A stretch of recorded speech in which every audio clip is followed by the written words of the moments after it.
Hello, Tim Fowers here. Here to give you a little rundown on Typewriter.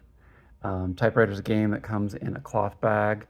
This is the prototype version. These is made out of wood, but the final product is going to be out of acrylic or bakelite. So in the game, I'm going to kind of just run through a couple of turns so you can kind of see how things work in motion here. So I have four starting tokens or keys in this game, and every turn I need to make a word, right? So the first, I can do this during other players' turns. So maybe this is a couple rounds in. I have a couple of additional letters that I've gotten from the offer. So I need to make a word. So I'm going to make boy, right? So the sequence I go through is I make my word, and then I use any powers. I don't have any powers yet.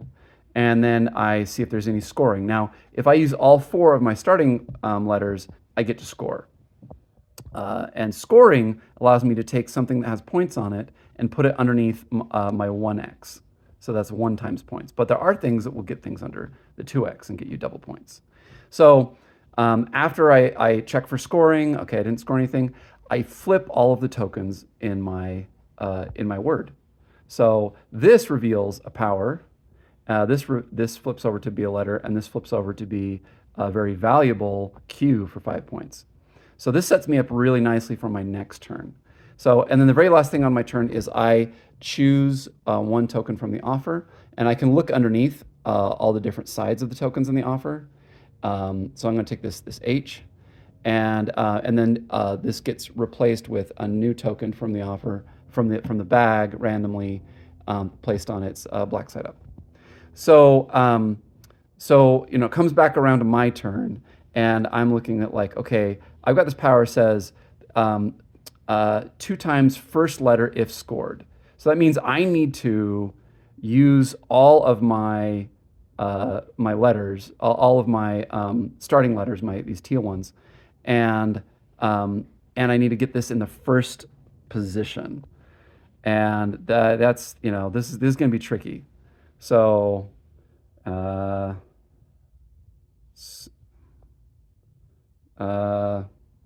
Squirt. Well, we're gonna cheat. So I'm gonna do like quest.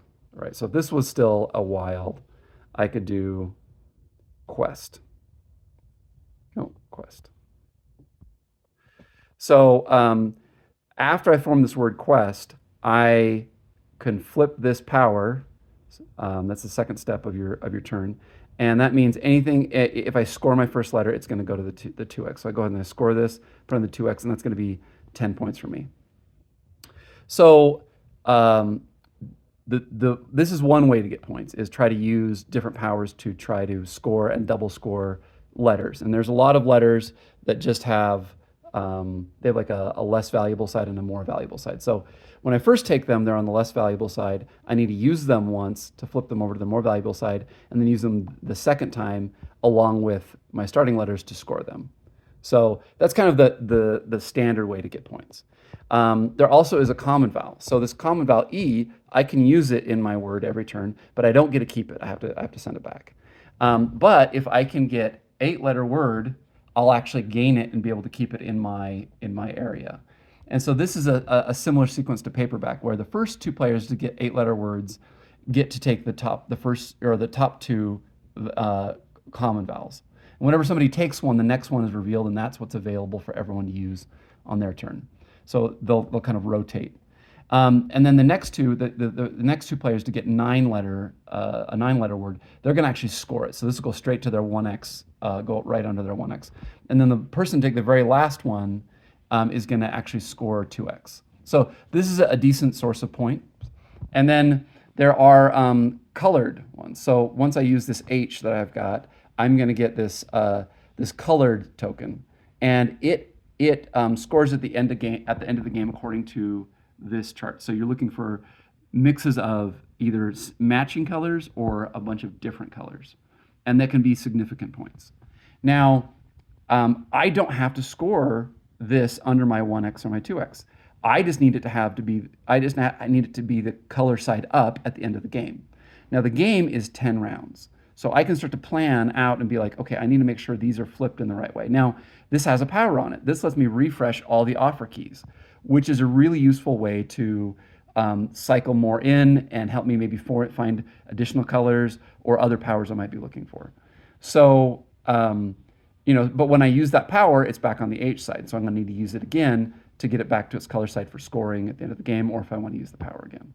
So there's a wide variety of token types. There's bigrams that this is an AT scoring for 4, but the flip side is actually a TA that scores for 5. So some of them flip that way. There's other ones that have wilds on the back. Let's see here. So some of them have an additional wild that you can use, and then they flip over to be a bigram. So bigrams also help with the strategy of trying to get the common vowel, because they're going to help you make longer words. So there's various ways to get points. Oftentimes you're going to get a mix of points from different sources. But yeah, so everyone takes a turn, and since you take a token from the offer at the end of your turn, you can be working on your word during everyone else's turn and be ready, and that keeps the game flowing quickly.